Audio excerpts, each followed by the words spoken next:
two things, one from Bible class and one from worship.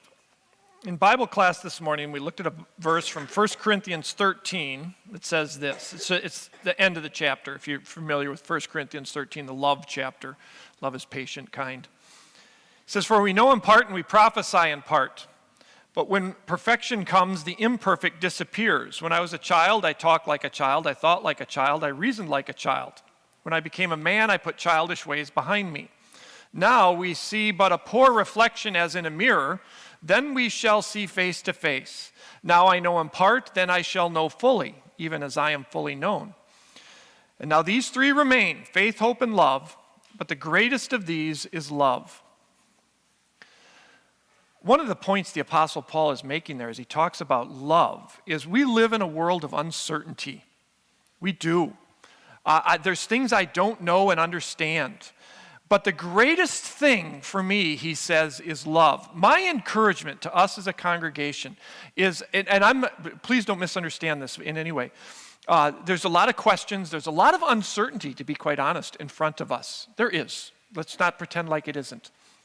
The greatest thing that we can do as brothers and sisters is to love one another as we go through this.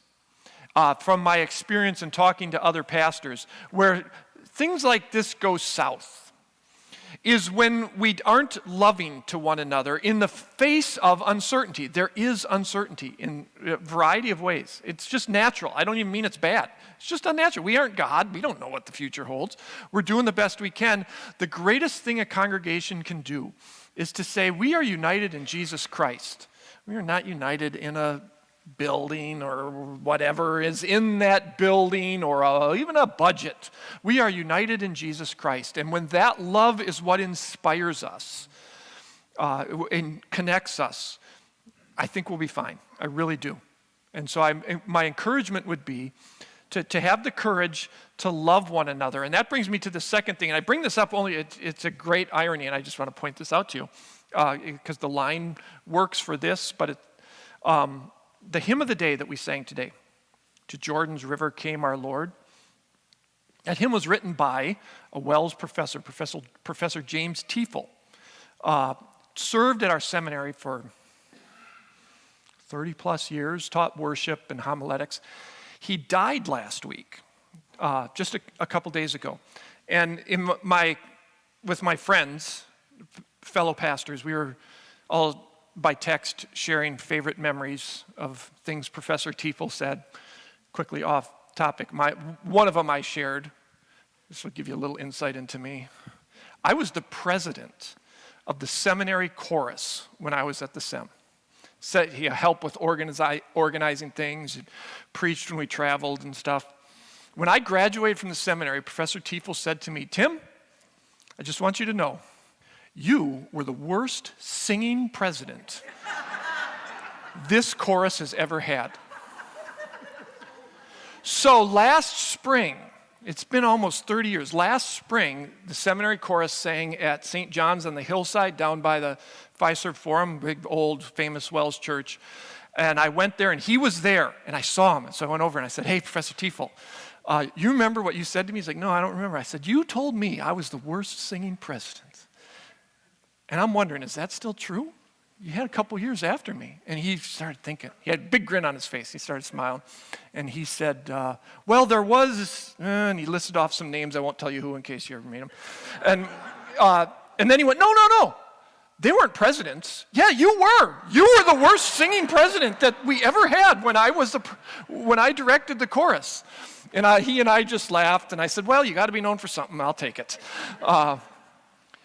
But he wrote that hymn we sang. That's the first memory I shared with some classmates. The other one we sang the hymn he wrote. God works this out as the hymn of the day. A few days after he died, and I shared with them. Professor Tiefel's the only guy I know who could write a hymn in which he rhymes a word with substitute, and it makes sense. And I think it's a great line. And I would encourage you to think about this as we go through our building project. The last verse of the hymn says, "Now rise, faint hearts, be resolute. This man is Christ, your substitute." You got reasons to be afraid, uncertainty before you, things we don't know in life in general, let's be resolute. Let's be confident that the Lord who marched us to this point as Living Hope Lutheran Church will march us to the next point and the next point, and he will be with us. Christians for generations have been doing crazy things like building buildings, and God's been blessing them. And so I would encourage you to have the courage to say, the God who's been with us to get us here, I will be resolute and trust in the one who got me here. And I will love my brothers and sisters as we move forward. And so, brothers and sisters, as we talk today and in the future as we move forward in this, let's be resolute in our confidence that the God who got us here will move us forward, that the God who loved us continues to love us. And so, we will continue to love one another through the uncertainty and the issues that will arise, because we are united in Jesus Christ. Let's bow our heads to pray to him. Lord Jesus, thank you for all that you have done to set us free from sin and to make us your people. You have brought us together in the unity of faith and the unity of this congregation. And we humbly pray that you would be with us and bless us, that our plans would bring you glory as we provide a place for the gospel to be proclaimed, for your people to grow in faith. And so bless us, Lord, with that confident faith that you have been, you are, and you always will be with your people and your church. We pray this in Jesus' name. Amen. Thank you, Pastor. Pastor didn't tell me what he was going to talk about, but now I'm just reflecting on if I'm the worst singing president ever. And behind Mark, I probably am, and if it's living hope history at least. So we're going to go into the agenda, and this is what we look to cover today, everyone. So we're going to give you a quick project timeline, give you the history of how we got to this point. Then I'm going to present next on the funds. We have 3 funds that we're looking to deploy for the project. I'm going to get into some detail with you on those. We're going to do a straw poll then, gauge how you feel about deploying those 3 funds towards the project. Get a little bit more into that in a moment. Then Steve Van Lieshout, he is our, Steve? He is our, oh, no, it's you, yeah. Steve has been working tirelessly, lots and lots of work as our head of our building committee. So he's going to present the 3 options that Catalyst Excel has generated for us so far and the rough relative costs of those.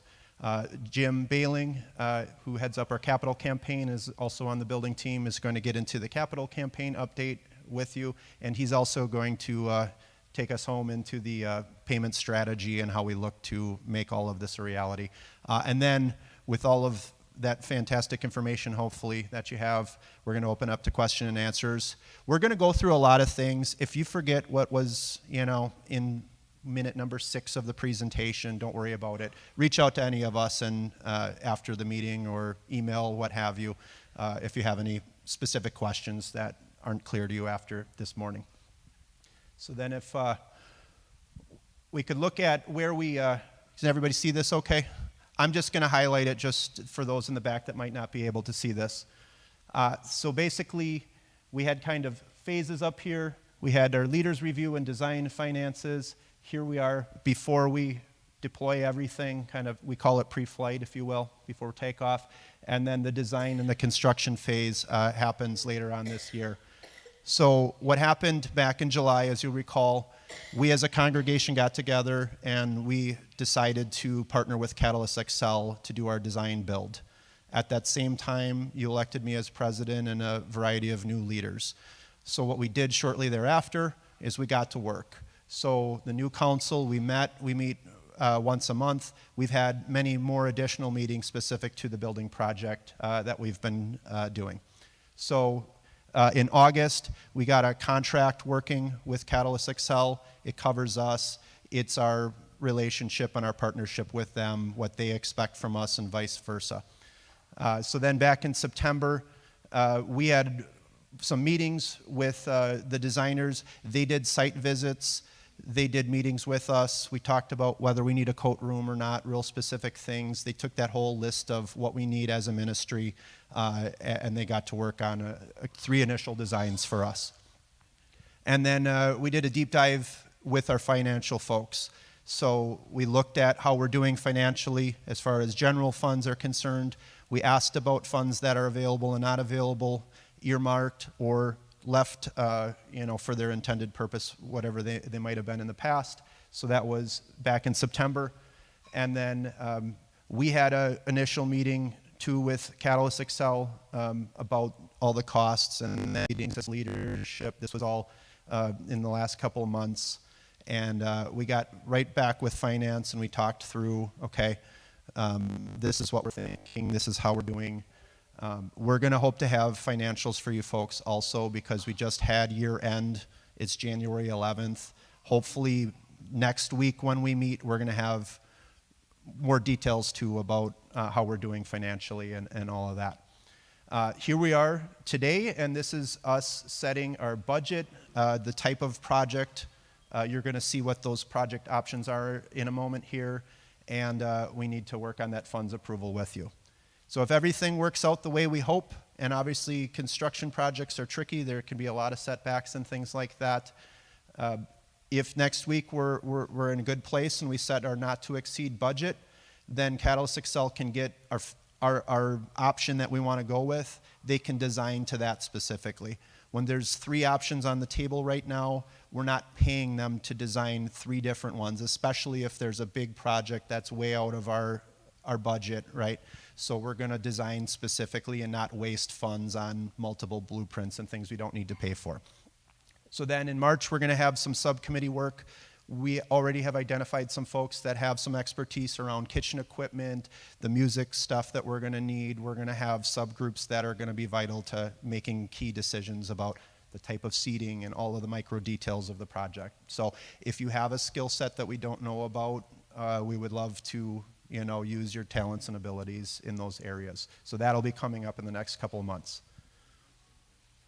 Now, if everything goes the way we want and everything else, we've been looking at this, we could start the schoolwork as early as summer when the kids dismiss. We're obviously going to do that work when they're not in the seats.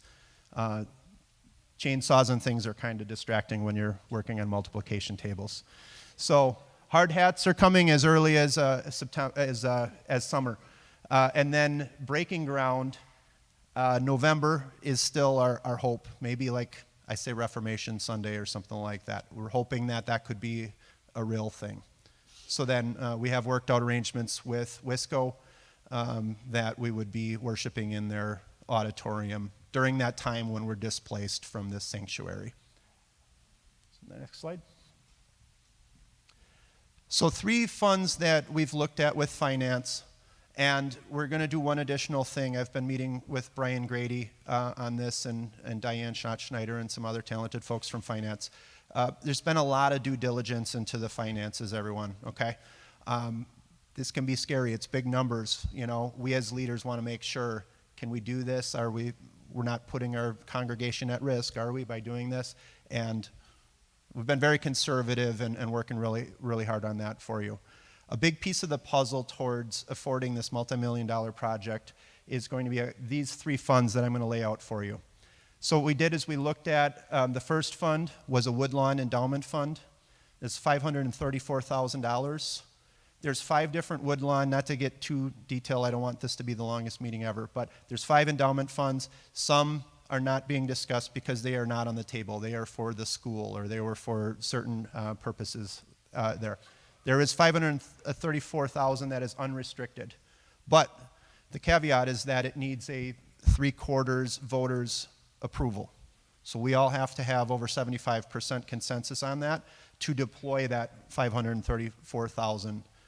Otherwise it gets tough and we get into just interest or just some small little numbers that is not $500,000.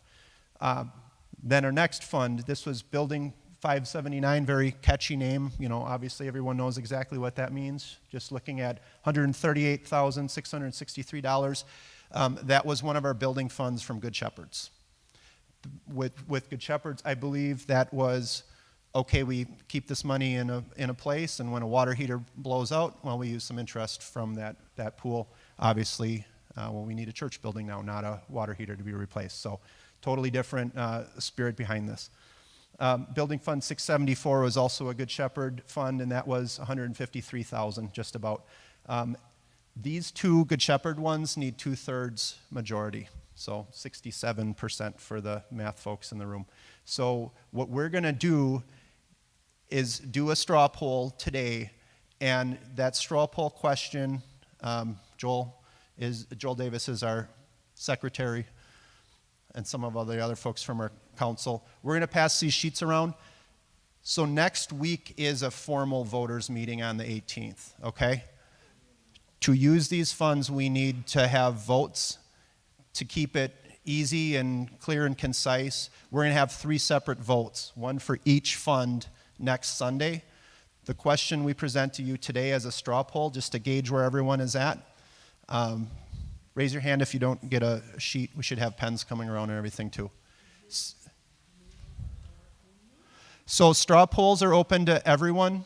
Our congregational vote will be our male voters next Sunday for the formal vote. The straw poll gives us the gauge across everyone, and we can utilize this for any time where we're polling everyone to see everyone's voice is heard in the straw poll. The question is simple, yes or no. Just write yes or no, a Y or an N, and we'll collect them. Do you approve of deploying these 3 funds for the building project? So it's a yes/no question to that. And then while we're tabulating and while we're collecting and all of that to keep things rolling, Steve Van Lieshout from our building team is going to come up and give you our blueprints and building types.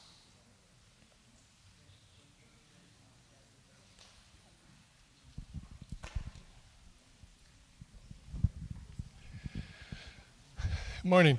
Steve Van Lieshout. Most of you know me. Probably hope you didn't. But what we have here are 3 starting points for our project. They're not intended to be, this is what we're building, but it's supposed to be a place for the designers to start. And in spite of Pastor Zarling loving it so much, we're not going to put a second cat on the wall in the new church. So the first option is taking this entire facility and remodeling it. This color is the narthex or the church we're in now.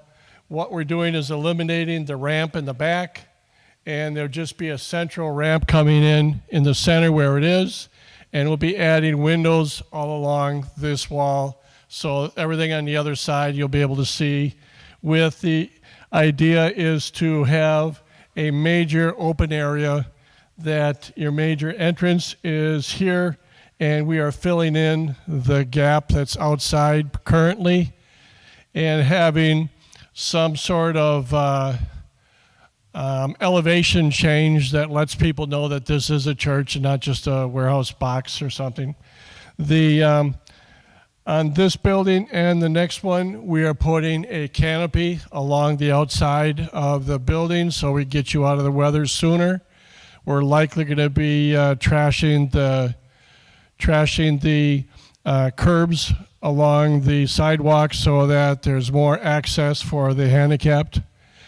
The kitchen is going to be relocated into this area, and the bathrooms are going to be expanded and remodeled, and we're going to have a meeting and a classroom down below here so that we can utilize the second floor just as it is for classes and such as well. We have to have the capacity to perform equal activities on both levels, or if not the case, then we have to add an elevator, which would be probably pushing $200,000. Right now, we do not have to have one.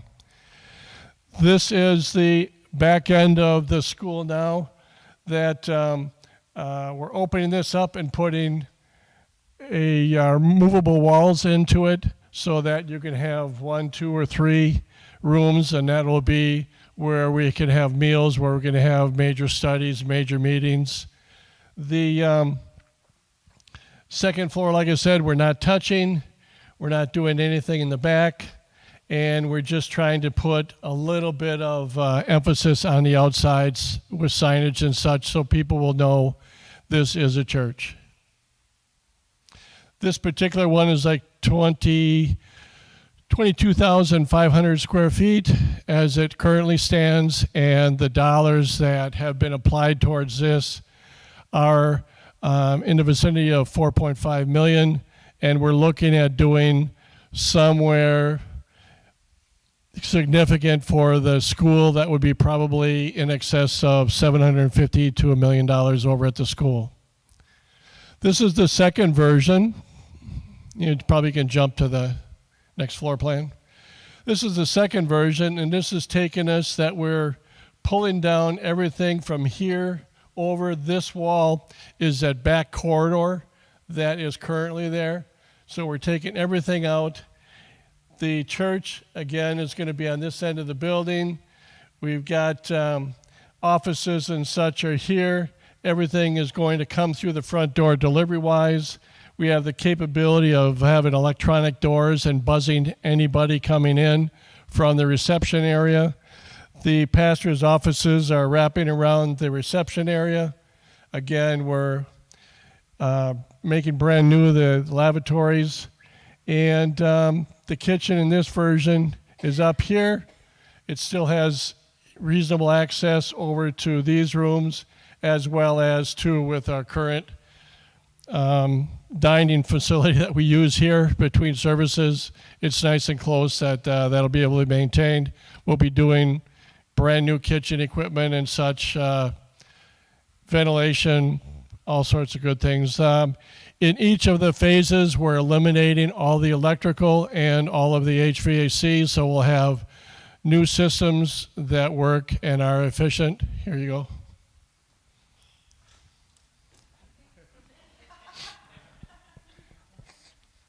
So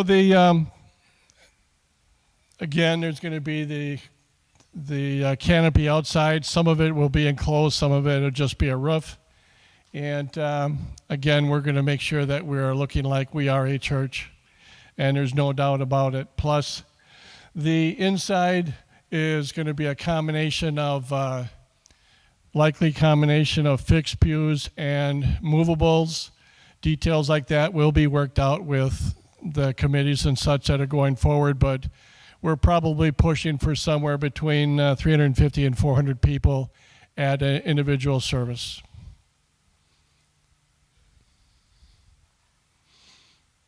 Okay. This one, the one it just went off of, that one will be in the vicinity of a starting point of 6.5 million. And this one, you can jump up.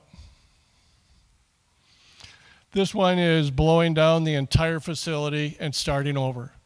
And what we will be doing is creating a church on the far south end of the building and having a drive-through canopy that you can get out of the weather to drop off.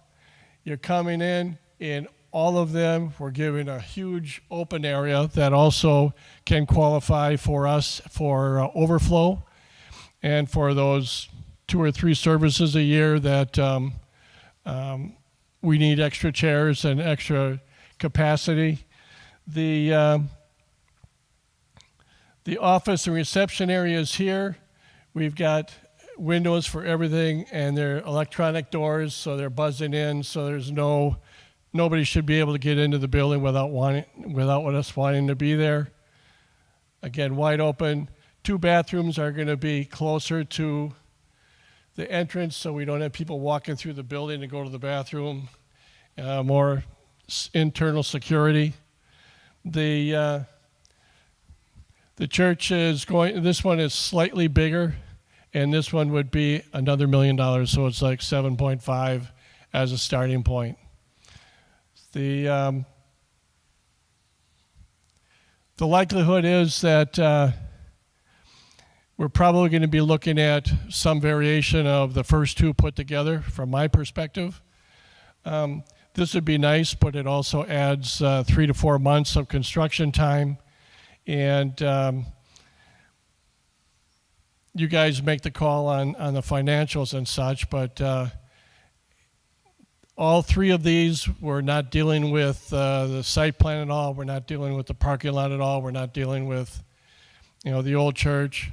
The only thing that's for sure is that we're starting work, significant work on the school, which is HVAC and window systems and potentially some roof work and such, and a myriad of other shopping lists that we can fit into. Again, financing is going to push a lot of this. There was a, yes.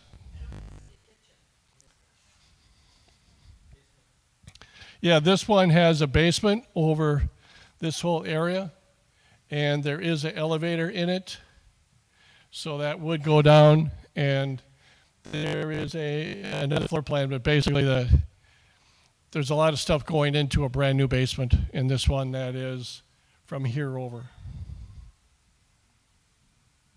Yes.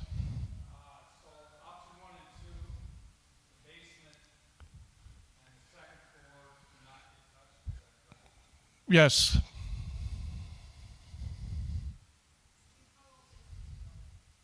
How old is it? Outside of my knowledge.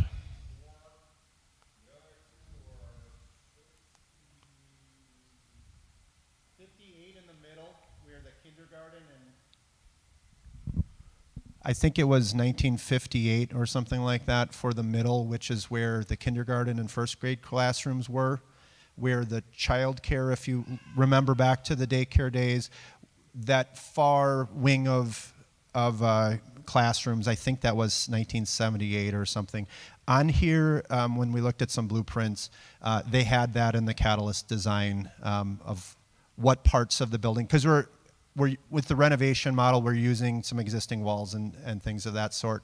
What Steve's talking about is the hybrid model of renovate plus a little bit of new construction hopefully could entail tearing out a portion of that 1958 building, because obviously if you go in there when you have an Advent meal, you see some pretty old and tired windows and less than energy efficient and everything. So,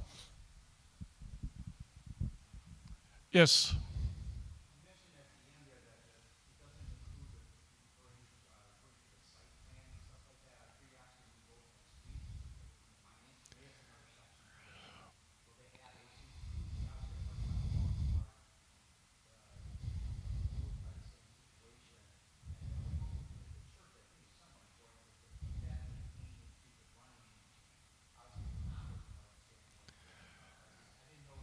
Initially, what we're looking at doing is just utilizing the project is focused on the building and making do with the parking area that we do have outside. That's not to say that it's not going to cost us anything to look at doing, like there's been talk about an access through to 101st Street and such. We'll still be looking at doing that, but the initial intent is that we're going to be doing this building and making this work with the site plan we have.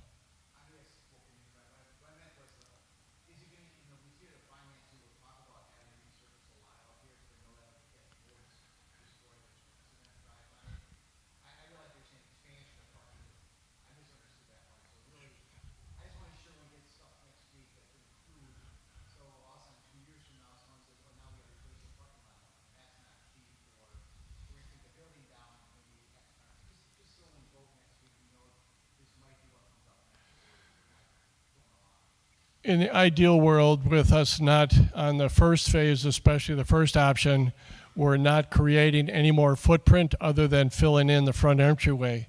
So things like steel trucks and concrete trucks and things like that will not be out there to any great degree. So if we're fortunate, we should be able to utilize the parking lot as it is and then deal with spots if it does get damaged. Yes.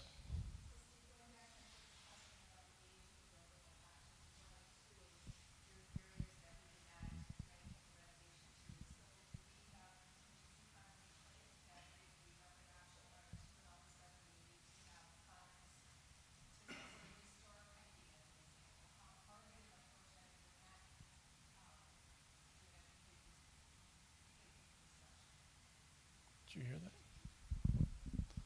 Sure. So with all of these numbers, the delicate part is we could go through this design process with Catalyst Excel and they could say like, you know that one thing you really like? Well, we found mold behind something or other, okay? There's a lot of like what ifs that could happen positively or negatively within the numbers. What we're looking at this right now with, and this is my business sense and that's gonna come into play here. We have a not to exceed number. We have not to exceed numbers for all 3 of the projects.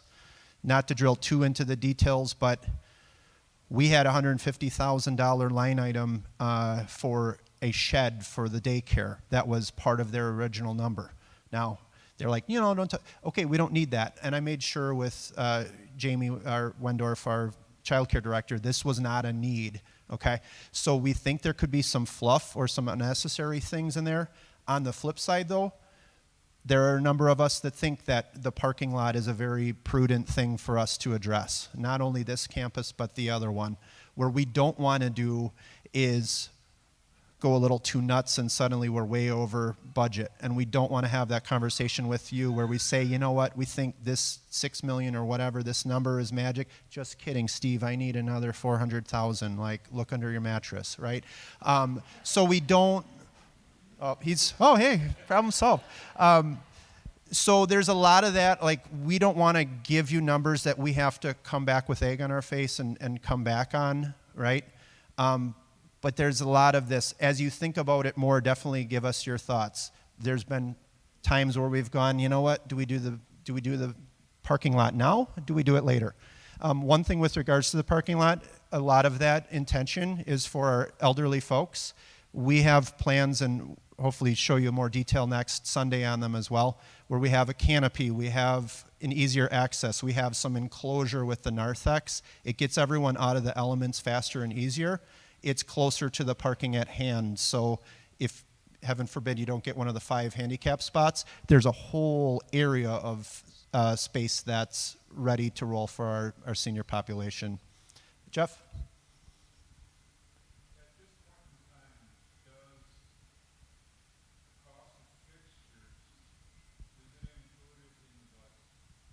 So yes. So Catalyst in their meetings with us said something to the tune of, okay, you have $3.6 million for option A in construction related stuff, and then this fancy word that we use in the business called FF&E, fixtures, furniture, and equipment. That was you provide Living Hope, and that was an additional $600,000. So that came to the real specific number of 3.9 plus $600,000 from us, and that equals 4.5. And as leaders, we roll our eyes when we talk about like chairs versus pews or this or that. Well, for example, like in the scenario of what we want within this building, that's where we get into dollars. The per seat dollar goes up a lot higher if we go pews, but maybe that's a non-negotiable that everybody really wants, okay? Really expensive ornate windows and things of that sort. Again, if we really need that as a congregation, that drives the numbers up and everything else. So, any other questions towards that? I just had one question. Yes, Brian. As far as the numbers that were given, that is for everything that's both campuses, right?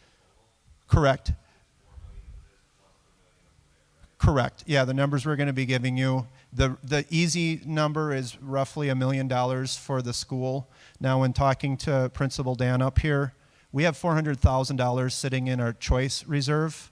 There are some limitations towards what we can use, but I think Dan was telling me that we could pull a lot more money out of that. We don't need to have a $400,000 sitting there in Schwab making 4%. It's great that it's making us a little bit of money, but we don't need that big of a checkbook balance with regards to, so we could deploy some funds in there to make sure that we do things right for the school. I think Steve had a comment. Also, these numbers do already have included some contingency money that we're not giving you numbers that we say, okay, this is what's going to take, and then, oh, by the way, this happens later on. That we have a significant dollar amount in for each of the 3 options that's already for what ifs and how abouts. Any other questions? Yes. I hate to ask this because it's probably not going to be a popular thing, but I miss a sanctuary feeling. And I know that we need fellowship with food and drink and everything. Are any of these options have a separate area, maybe outside of the sanctuary, that can be for putting the food and drinks in? Yeah, each of them, if you want to go back to one, please.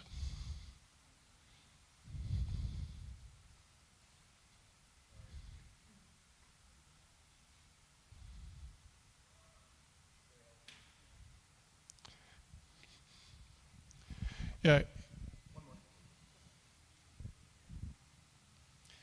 Each of the areas or each of the options have this big white area is basically all wide open, and that's just for what you're talking about. We're not going to have tables and things set up inside the church. Yep. Yeah, this is that canopy I talked about, and it could be potentially the whole thing covered with windows on it, or it could just be a roof, or it could be partial that it's enclosed. In any event, it's going to take that big blank wall that we have outside and make this look a little more architecturally pleasing, plus get you out of the weather sooner. So what I'm seeing here, you've got kind of the colors overlaid on the existing structure, correct? So some of the walls and stuff we're seeing is legacy of the time. Yeah, any of the walls that are inside those colored areas are gone. So what basically the white open area Correct. are where we're building certain functions. Yes. Yeah, and like this back wall will stay, but it's going to be windows all the way across. And the mother's room in each case is more or less this back door over here. And ushers and such are going to be in that vicinity as well. The office, one way or another, depending on the option, is going to be right off the entry here. And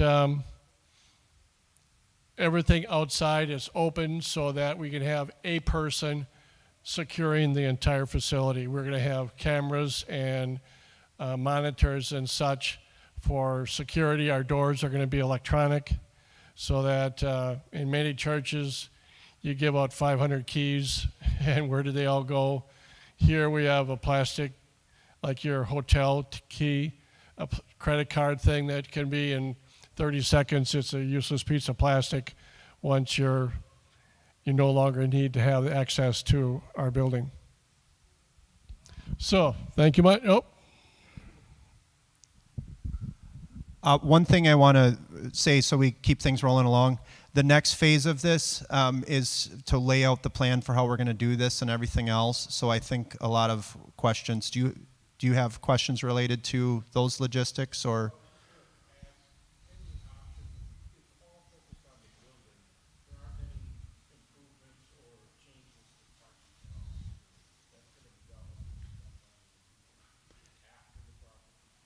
We can really do it one of two ways as a congregation. We can do it as a phase 2, or we can stretch as a congregation, I think, up front and just tackle it with the scope of the first sweep through. So when we come into a new building, we come into a new parking lot as well.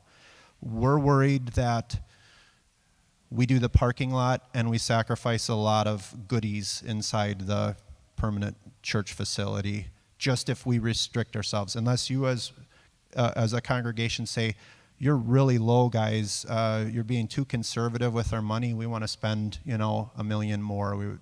The trouble we have here is what we want as opposed to kind of what we feel we can feasibly, afford. So. One thing to remember too, with our 3 options, none of which are we settling for the last one we do, because nobody's going to be looking at all 3 sets of plans side by side by side. When we're done, whatever option we have is going to be so phenomenal compared to what we have currently. So don't think that, okay, one is at 7.5, one's at 6.5, and the other one's only at 5.5. Well, 5.5 is pretty special too. Right, we're not getting a rusty Chevrolet under any one of these plans. It is a brand new, all of that good stuff. None of these are paint roller and new chair options by any stretch. Did we get everybody on the straw poll? No? Did you put your vote in? Kevin? Okay. All right. I don't know how, Kai? Sure.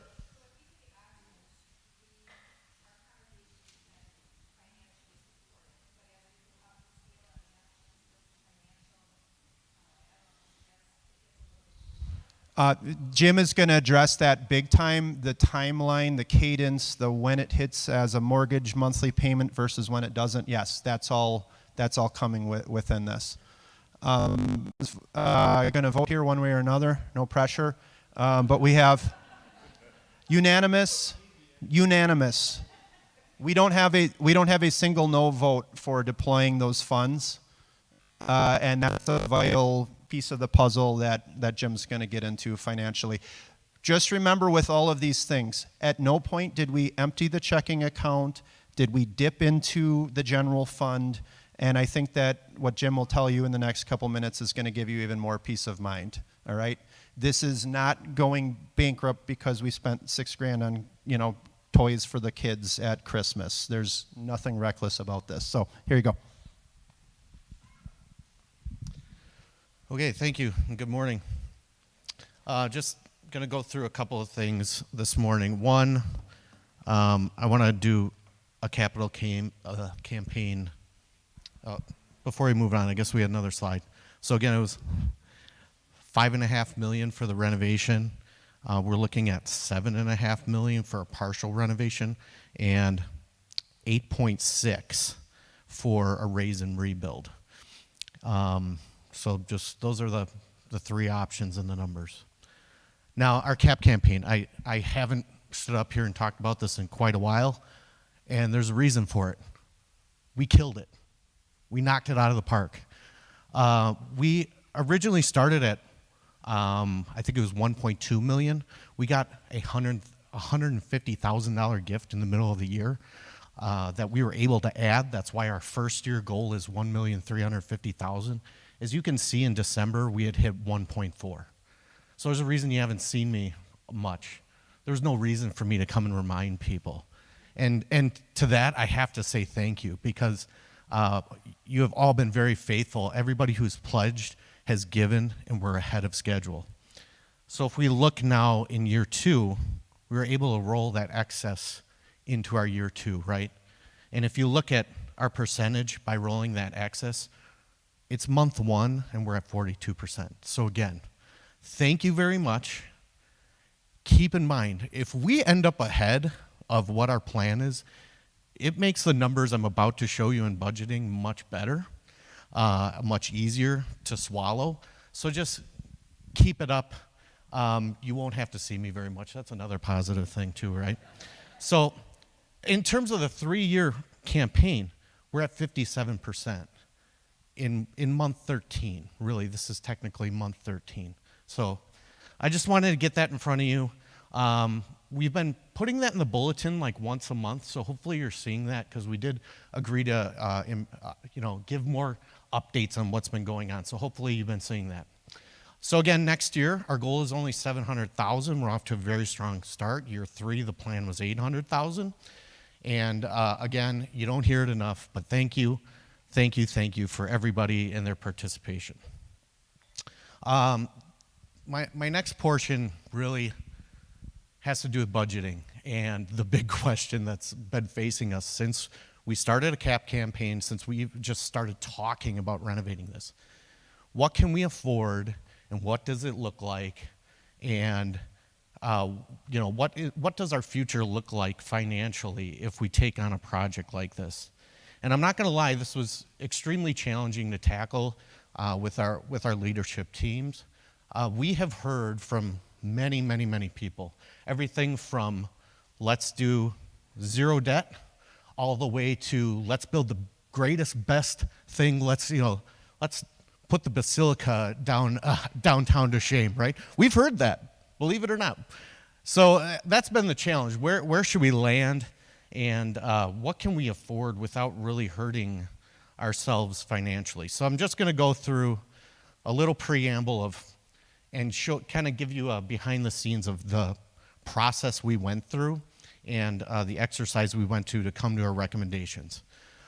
Just as a recap, CGS recommended a $7 million project. Just looking at our numbers, our congregation size, the zip code we're in, they said if you raise 2.9 million, you should be able to afford a $7 million project. And that's what was in all the literature. And we said what we would like to do is raise that 2.9 and then go borrow and complete a project. You get that gap through borrowing and then paying it off over time, the borrowing we do. So we ended up at 2.85 for our CAP campaign. We had about $1 million on hand that we were planning on adding to that 2.8 to give us about 3.8. And that's what we were talking about this morning with the straw poll, is releasing some of those funds so that we can get to that $1 million in on-hand accounts. Some more good news. Steve, aside from helping us with the building project, has started talking to banks, and everybody that we've talked to so far says we're in an extremely strong position to start borrowing. So there's no concern at all on whether banks will want to work with us and move forward with us. We are in a very strong position. But again, the big question, the range of opinions, what's our debt tolerance? How long do we want it to be? How much do we want it to be? What kind of risk are we taking on here? And so this is where this exercise we had started.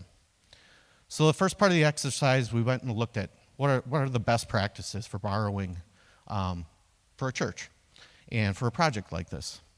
And many, through our research, we found that you want to stay within or below 20 to 25% of your annual operating budget in terms of debt. Another major thing we found was you want to try to pay for a project like this within 10 years. You don't want to extend and borrow out 25 years or 20 years. Just go and get your charts out and see how much more that project will cost over that time. Yeah, you might have a lower monthly payment. Yeah, the church might be able to float longer that way and not play with their budget as much. But you're going to end up paying 2-3 times the amount. So as a target, we're trying to stay within 10 years of paying this off. And another key point we learned along the way, and people have brought this up before, is every year we wait and don't put shovels in the ground, we see inflation to our project costs of 2% on the low end. And I put that number in here, 2% on the low end. So if you're thinking about interest rates, if they're in your head right now, and we wait 2 or 3 years, that's a 6% interest rate right there, just by waiting. So just keep that in mind, and we use that in this process we went through. So here were some of the assumptions as we met. We said, number one, we want to use capital campaigns to pay for capital campaign and future debt reduction plans, so money outside of our operating budget would ideally be the way to pay for this, okay? We don't want to impact ministry at all if we can. We don't want to have to change our operating budget to pay for this church, if possible. So we assumed a couple of things as we started this exercise. One, we're going to have the $1 million freed up from those accounts that we were talking about, that Mike was talking about, and we're going to grab $1 million out of the current capital campaign that we did for down payment, so a $2 million down payment. We assumed a 6% interest rate. Some more good news in our discussion since we went through this exercise. It sounds like we'll be able to get a better rate than that, so just keep that in mind. You're going to see numbers next that are for a 6% interest rate. Again, pay the project off in 10 years, and what we did was basically we timed this all out in a chart for you and what you're about to see. When would we run out of money from our first capital campaign after shovels start, and what would we have to raise beyond that point? So you're going to see a bunch of arrows in some slides soon, and just watch how they move. Okay, so scenario number one, we don't borrow anything. We have a $4 million project. That's the $3.8 million I was talking about. We don't borrow anything. Construction wouldn't be able to start until the year 2028 when our CAP campaign ends. Figure about a year, sometime in 2029 it's done. There's no loan. We pay for it all in cash. That's scenario number one. Now just pay attention, please, to the red number as we move forward, because the rest of the scenarios are with loans. The next scenario, we could do a $4 million project, and we could start it this November like we want to and avoid some of those that inflation we were talking about. That would require us to take out a loan. As you could see, this red arrow, that's the important one. We would have enough money from that first capital campaign to get us almost to the year 2033, and it would be about 10% of our annual operating budget, that loan would be, the debt we would take on to do that, and we'd have to raise $865,000, basically paying off the interest of that loan in the course of 9 years. So roughly $100,000 a year. Piece of cake. I don't think anybody would say we couldn't do that. That's on the low risk side. So each of these are going to go up now. Scenario number two, $5 million budget. And you guys heard the rental right now is about 5.5, but this is for 5. So it'd be almost a $4 million loan with that $2 million down. It would leave us about 2.1 if we went to 5.5 million, 2.8 million to raise in 9 years. This represents 16% of our budget would be debt. We would, in the end of the year 2030, our funds would be exhausted from the first capital campaign, and we would have to be raising essentially anywhere from $300,000 to $317,000 a year to pay that off in 10 years. Okay, and I'll talk about that quickly, what that would mean for a congregation. Again, right now we're raising about $900,000 a year, but that's with people digging really, really deep for that CAP campaign. So we're talking about a third of what we're raising right now annually to pay that off in 10 years. $7 million project, and again, keep an eye on that red arrow. The $1.8 million we'd have left to start paying loans out would exhaust somewhere around 2029. I might actually need to push these all out a year since it's now 2026. But yeah, we have about 2 years worth of payments there. 1.8 years, I think, or 2 years worth of payments from our initial campaign. We'd have to start fundraising immediately for a $7 million project. Again, because of all the interest on top of the extra borrowing we're doing, we'd be looking at a $5 million, $4.8 million capital expenditure or capital campaign that we would have to do in that 10 years. This now gets us to about 26% of our budget would be debt. And again, the best practice I talked about earlier is to try and stay somewhere between 20 and 25 for the high end. So we went through a lengthy discussion with the finance team about this as a church council, and our recommendation was to come in somewhere between 5 and 5.5.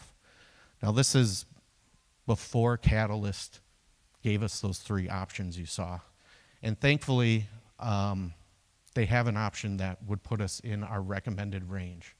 And again, we think that range gets us everything we need because, like Steve said, our original plan was to rental this. We were never looking at raising it and building it new. Going above $7 million really puts us, we would really, really need to raise a lot of money, either very quickly or extend our payments out for a very long time and pay well above that $9 million to raise and build new. But again, if the church has an appetite for it, it's just something that we want people to think about. The scenario we're recommending, it would be somewhere between 2.1 and 2.86 million to raise in 9 years. This is what we think is a sustainable number that we could reduce debt and pay off what we want to do. The other big point is we want to do a lot of things at the school too. So we want to make sure that both campuses are being addressed, and we feel like we can service both campuses well without putting ourselves in a risky financial situation where if something bad were to happen, we wouldn't be tied down with large amounts of debt that are really going to be paid off by future contributions to the building project. And lastly, I just wanted to kind of put this in like some kind of digestible number if you were at like the $5.5 million mark. Would we run a campaign and what would that look like? I don't know. But I'm gonna revert back to the first things I haven't had to come up here and ask this congregation to make good on their pledges this whole time. And I'm really looking at it in this light right now. Would we run a big campaign? No, I think we would just treat this like a budget every year right now.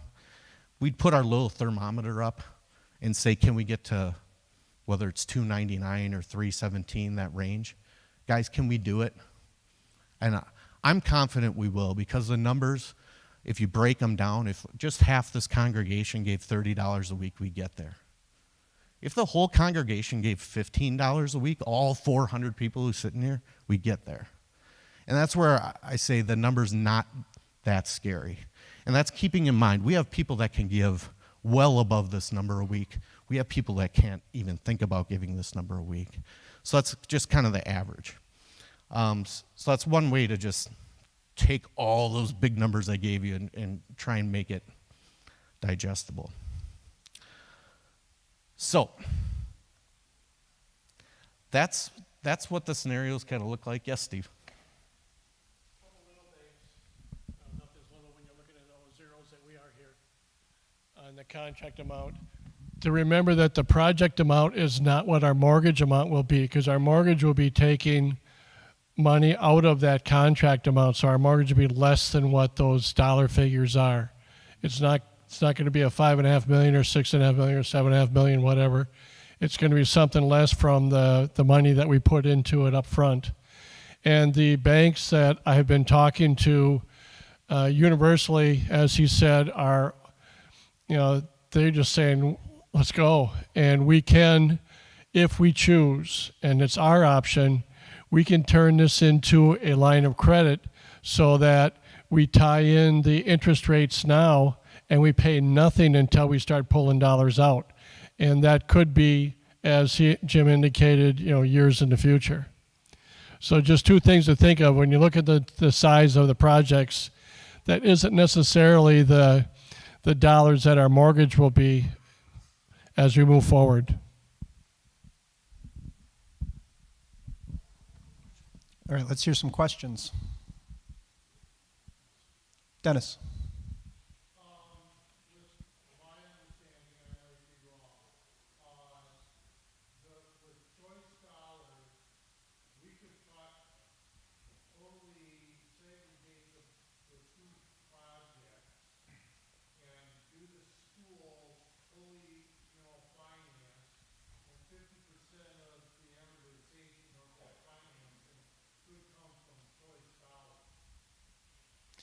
Yeah, the way that we spend and use that $400,000 is definitely something we want to explore more. We've really limited ourselves in the past. We had an emergency, no other way to do it but to get heat into that gym. So back in December, we had to vote to about $45,000 to get heat into our gym. School choice requirements, things like us having a functional heat in a facility are non-negotiable, so there's some things like that. One other thing we do at the school as well to keep in mind, I'm going to get the mic over here to Joel. We have things like the pizza fundraiser. I think we make like $16,000 a year selling pizzas. So if we sling more pizzas as an organization, okay, wow. I still have, I'm down to 3 in my chest freezer, so I'm ready to roll. I get a stack, and then when people do nice things for me in my neighborhood, they get a pizza. So easy $8. Here's Joel for you.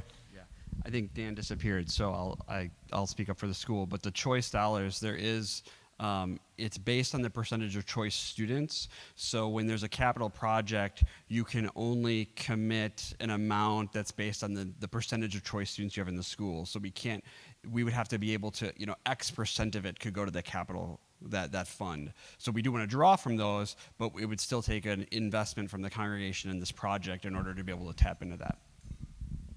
Do you want me to? Principal Dan, the man himself. Do you want me to elaborate on that? So even things over at the school campus, we still have to subdivide that even further for certain things because of the percentage of the building that's used for childcare. So if we were doing the parking lot, it's probably about 50-50. If we're doing other parts of the building, it's going to be determined that percentage based on how much that the childcare uses. And then furthermore, then you take the percentage choice. So $100,000 for the parking lot, we'll say $100,000 for the parking lot, 50% is school, 50%, and then that 50% that's school, we have to go further to the choice part. So it's, while that 400 whatever seems like a lot, we can only use it to a certain percentage of each of those specific things. I don't know if that answered it. What other questions do we have? Yes, sir. I'd like to go back to those slides, but when you show the sanctuaries of these three different sanctuaries, is there like a certain amount of pews, chairs, and there's going to be no more expanding than what's once we remodel at that time? Good question. So these are really pulling them out. Don't quote me on this, but I'll do my best anyway to, step into danger here. I think it was 430 folks under option 1, which is renovation. That's utilizing this space, okay? Option 2, which involves some new construction, which I do dare say we are going to still try to do. That area that used to be the kindergarten classroom, that entrance being built in, okay? Still going to be nice and a nice repurposing. Hopefully we can get in that not to exceed number from Catalyst, them to help us out a little bit and get us into kind of that hybrid of a 1 and a 2 option. To your question about seating in here, I think it went up to 460.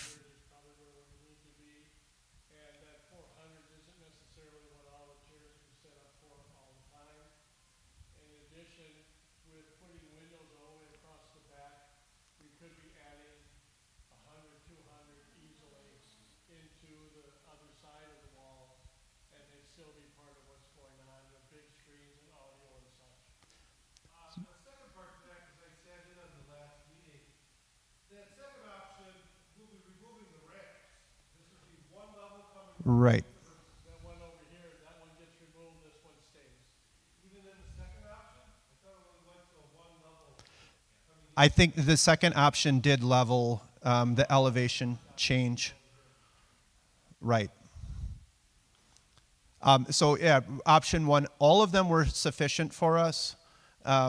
Whether it was option 1 being, let's call it 430, and then the extra nominal difference in option 2 of adding to like 460 capacity, and then the way out of our price range, new construction being 480, we kind of looked at it and said, is $2 million really worth the extra 20 folks? And you know what? We don't build for Christmas Day and for Easter, right? If we have a couple extra rows of chairs in the back, no big deal. If we use our brand new narthex area that is still going to see things, the church that I came from, you had to be way in the back of the narthex, but if you came 5 minutes before Christmas Eve service, well, that was okay. Pastor. Correct me if I'm wrong, option 2 was, return this sanctuary down to the building. No, what it does, Pastor, the question was around option 1 and 2, what it entails. So what you do with 2 is you basically, right outside the doorway here, you take that whole middle part of the building down and you do construction on it. Yeah, and 2, this goes, and it goes all the way down to that hallway that goes crossways on the back. This, let me have this straight. Does this gym say, It'll be new no, walls. but it says the gym in option 2 too, or does it all come down and be It'll all come down, we'll be having, some sort of architecture, whether it's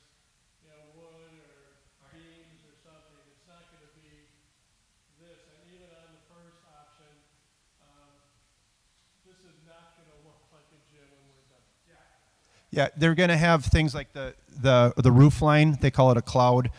Upgraded lighting, sound system, all of that stuff. It has some structure and look to it. We don't have to look up at the reverb and say, 3 million. What did we get for our money? Like, I could have gotten a Home Depot, gift card and paint roller, and it would have looked about the same. So no, it's going to be very, very nice. It could even be similar in scope to some of those original renderings, if you remember back a couple years. It's still, we're going for elegant. We have Tom Schimmelhorn, who's designed every Wells church in the area for 10, 15 years at the helm. He's one main asset that we're getting with this project. So it's going to look really, really nice. Rich Gross? Any demolition and then reconstruction that occurs, are we going all the way to remove the footings and then putting in new? I don't have the yep. When we redid the elevator over at Good Shepherd's, it was found that the foundation there was inadequate to support the elevator structure and probably to support the building that was there according to new calculations. Sure. We had to go through some effort to stiffen up that area. So that's Sure. Yeah, no, good question. So the question was around the details on, the what ifs of things they find and other extra scope work that creeps up. What's nice is in that period where we didn't have a lot to share with you, we definitely weren't just hanging around and all that since August. We got them blueprints of this original structure, all the original stuff. They reached out to City of West Allis. A lot of detail work went into even the first renderings and all of that. For the second phase with all the demolition, there'll be soil borings to find out what we do have to work off of as well. That information we do not have at this point. One other item that is an expense to us is that we will be having a new water service coming into the building and the entire facility will be sprinkled. That's been in the news quite a bit lately for, places that have had fires. But all three phases will have, or all three options will have fire protection sprinkler systems included. Jesse, back there, you got a question?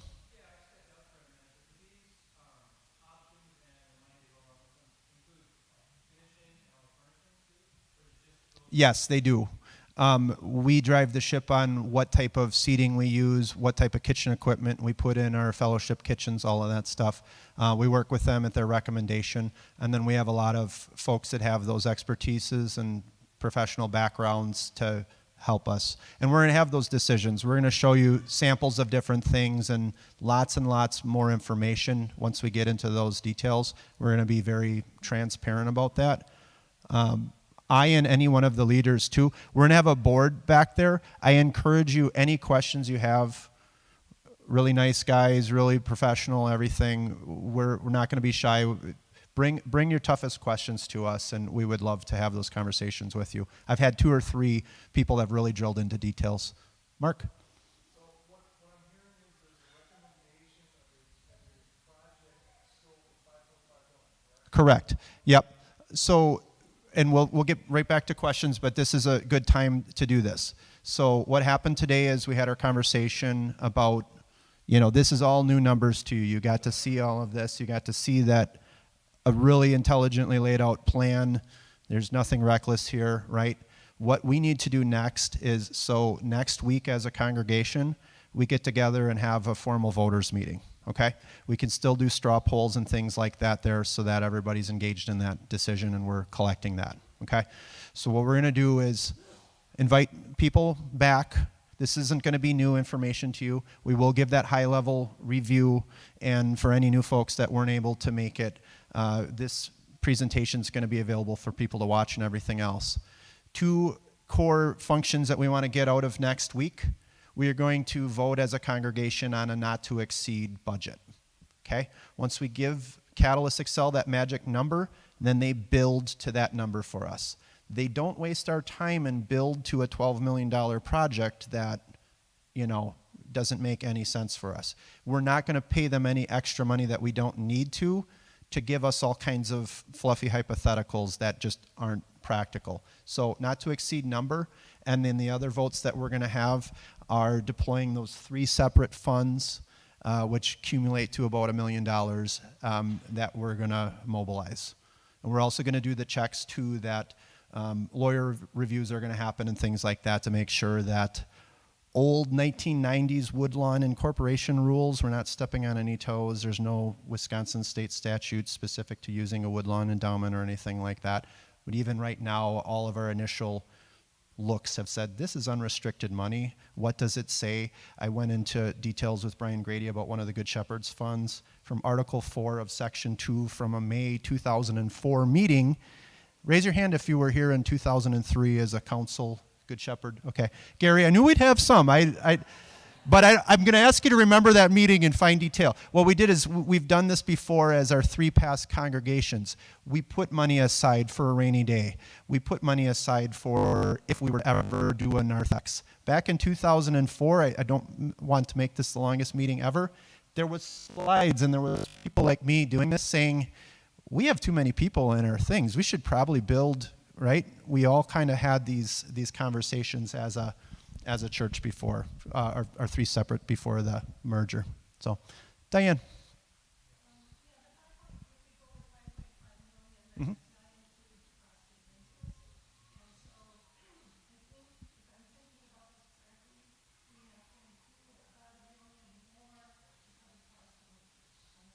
That's a Jim question right there. Do you understand the question, Jim? Yeah, I think so. I mean, unless I'm not understanding it, but a total project of, I think that's what our exercise tried to address. So I'm just going to go back to that slide for 5 million, sorry. So again, I threw a lot of numbers out there, right?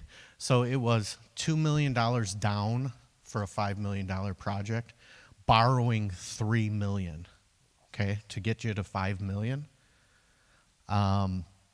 The interest is included in my number here in the slide. It's almost $1 million worth of interest, $996,000 worth of interest. So I think I'm including it, unless I'm not. Right? So that's at least the pay down I'm seeing is including it. We would be borrowing nearly $4 million. We're going to take out a $3 million loan plus $996,000 in interest. And it would take another $2.1 million to pay that entire thing off. Because and this is maybe where I wasn't very clear, there's also $1.8 million between this green line and the red line that we're using from the campaign we're running today. Sorry. All right, I'll put it back up. Am I up? Okay, sorry. So maybe I might not have been clear. So we $2.8 million cap campaign. We put $1 million down. We grabbed another $1 million from our current on hand and put $2 million down. That would leave us from our first cap campaign $1.8 million to start paying these loans off. And again, this loan is going to come out to nearly $4 million when we're done paying for it over 10 years. A $3 million loan will come out to nearly $4 million with 6% interest. We would be able to pay with that original cap campaign up until about here. Almost, it's about 4 years, right? 1, 2, 3, 4 years of payments are covered from the first campaign. The remaining 4 to 5 years, we would have to raise additionally the same amount of money, $2.1 million for a $5 million plan. I added on another slide, $2.86 million if we went up to 5.5. So I think I captured it. Am I wrong? Did I not capture the interest?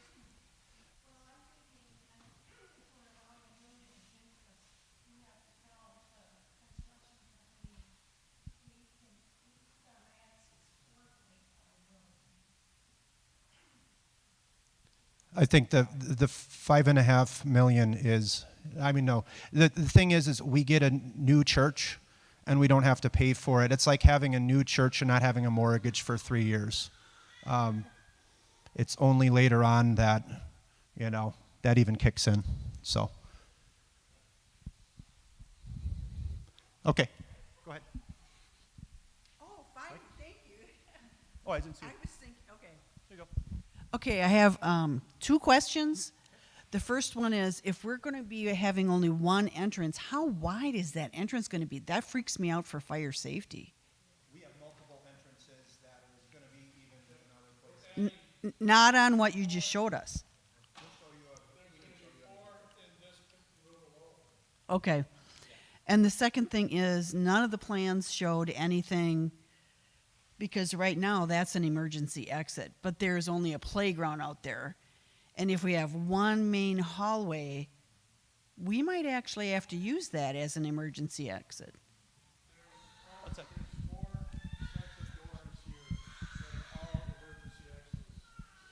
I've been privy to upwards of 3 to 4 emails of Steve being really cautious about emergency exits and entrances.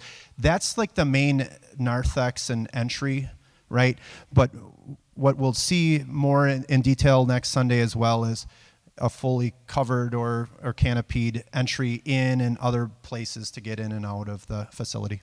Right, but the back area here in your diagram is not included in the budget, so that's an exit, but then us old ladies will be walking out playground in the winter, like in the I don't think the plan is to exit there. There'll be platforms. There'll be platforms outside each of the doors. It's not just going to be whatever grass or snow piles are there. It's going to be a required thing that when it does snow, that they've got to get out there and take care of those too. Besides emergencies for fire and such, in this day and age where you have shootings and things, that's what drove me, because I was part of the security program over at the poor congregation over at Woodlawn. So that, because over there it was a death trap. There was a one-way in and out period, or stairs, and with all the walker people. So I'm very, very, very aware. And these two doors, you've got sidewalks and stuff completely to them. Out there, there'll be something outside, but it's not going to be, we're not trying to get you to the parking lot necessarily, just trying to get you out. Steve is super timid about asking for things from contractors. Just kidding. Not at all. All right. None of us are being really sheepish about making sure that the needs are being addressed. We have no problem nicely putting architects in their place and making sure that the vision that they give us isn't we just go, yeah, sounds good. We're going to be very vocal, make sure every needs are addressed. Jeff?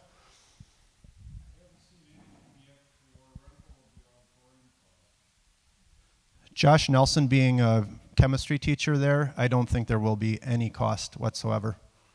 One thing I think that would be really nice is they have a lot of international students there sitting in the dorms on weekends. I think it'd be great to have a bunch of young folks worshiping with us as well.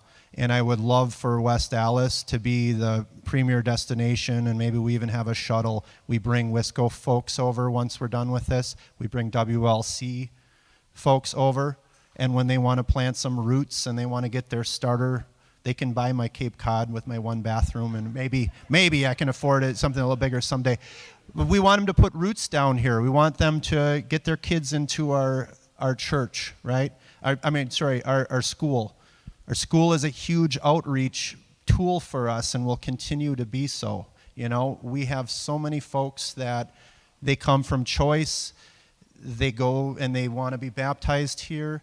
Their parents then become BIC member, they do the BIC class and they become members. It's a beautiful thing to see. So we definitely need to make sure that everything gets tackled. The church, the school, the childcare is pretty new, so if you don't hear us talk about that, they don't have a whole lot more besides a washer and dryer and a couple little basic things that they already have some funds for.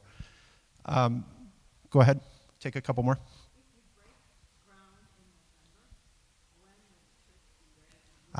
Very good question. If we break ground on Reformation Sunday or November, we would be displaced as a congregation for 9 months.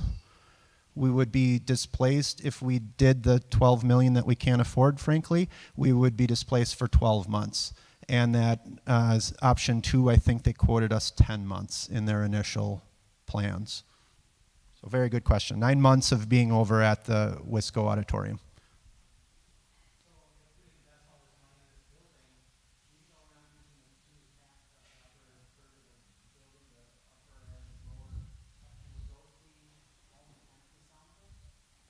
Yeah, they should be good to go. They're totally sufficient to have Sunday school classes upstairs. Down there where we had, some knew it as the daycare, some knew it as classrooms way back when. That's Hope Hall, that's our fellowship area, that's our serving kitchen. There's a whole bunch of narthex space there when you exit these doors. Jeff?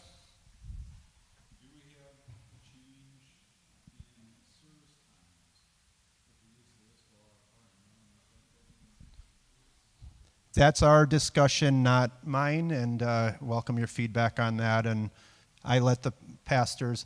I've asked them every once in a while, like, you sure you want to do Mondays or something? You're doing 4 services, you know. We have those discussions as leaders, but they're the spiritual leaders, and they're the ones doing that job. I always defer to them for that question. So yeah, we will sort that out. That is a good detailed question that we get into in the next phase. And besides next week's presentation and vote, just a heads up that the Wisco Steel Band is going to be playing for both the services here on Sunday too. If you've never heard it, it's worth the price of admission. So that'd be $17 a month for. It's $15 for a year, and then that pays for everything. See how we did there? What questions? I want to wrap this up and be respectful of everybody's time. We'll stay behind if you really want to keep me till 2 o'clock, 50 minutes from now. By all means, come up. We're going to have a board. I have to put it together, but basically it's the pictures, it's the names and the numbers of everybody on the leadership team. We want to be available to you, and if that means a phone call, I've had some at 8 o'clock on a Saturday night. Pick a better time, maybe, but the door is open. Honestly. For us to have conversations. What was that number? How were you going to do that? We've been breathing this and living this for 4 or 5 months. We've done all that. Today, right, you're probably going through some of this. Been there, done that. I mean, me and the leaders, I've said, Jim, do you think we can do this? We've gone through that for months and months and feel really good that the Lord is going to continue to bless us and that we're not doing anything crazy here. So come back, same time next week. We're going to have that not to exceed number budget that we're going to set. And then once we get all of that, you're going to get a lot more of the blueprints, the details. We can have some 15-minute update sessions. There's going to be a lot of updates in the bulletin in front of you. Obviously, over a donut, that's a favorite spot. You can grab me over there and ask a real specific details question. So. Pastor, do you want to lead us out in prayer or anything like that?